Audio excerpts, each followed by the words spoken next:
With the invention of the smartphone and the explosion of the social media industry, social media has become an integral part of our lives, but more specifically, our experiences in college.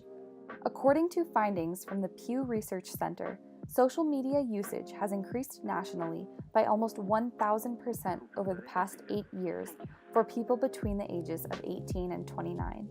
And nearly 98% of college students use social media. While a lot is known about the impact of social media on women in college, we were interested to know more about the male experience with social media. In particular, we wanted to know how social media influences anxiety and depression in college-aged men. Studies have been performed at universities across the nation, and almost all have found a link between anxiety, depression, and social media use. The excessive reliance on social media to stay in constant connection with friends, family, and classmates can lead to a phenomenon called FOMO, or the fear of missing out.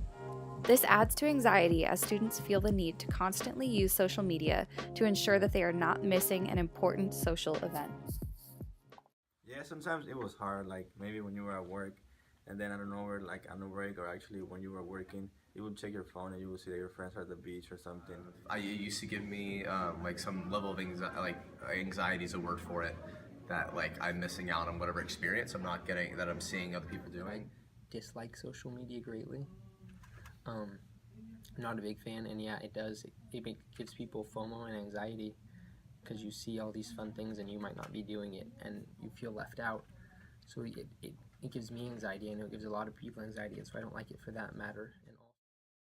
Social media use also contributes to students feeling like they are in constant competition with their peers, comparing body image, lifestyle choices, and material possessions, often resulting in a false notion that they aren't as good or as cool as someone else. Creatively, I always kind of judge people with their photos.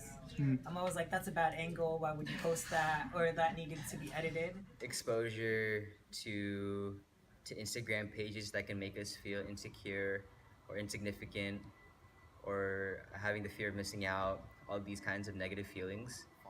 And so masculinity is more moldable by the people who have like the most followers, and then people like, let's say like myself, if I'm looking at like an idol on their social media or something like that, I then think that that's what it means to be or act in a masculine way. The thing is, like, we see how like social media is affecting like ability to date or ability or like how it might affect our current relationship or our probability of getting into a relationship just because you're being validated or just because people are looking at you and sort of seeing this image of you as opposed to actually trying to get to know you or understand who you are as a person. All of these factors come together to increase isolation and loneliness in college students and can lead to anxiety and depression. These are some ways that you can reduce the negative effects of social media on your life.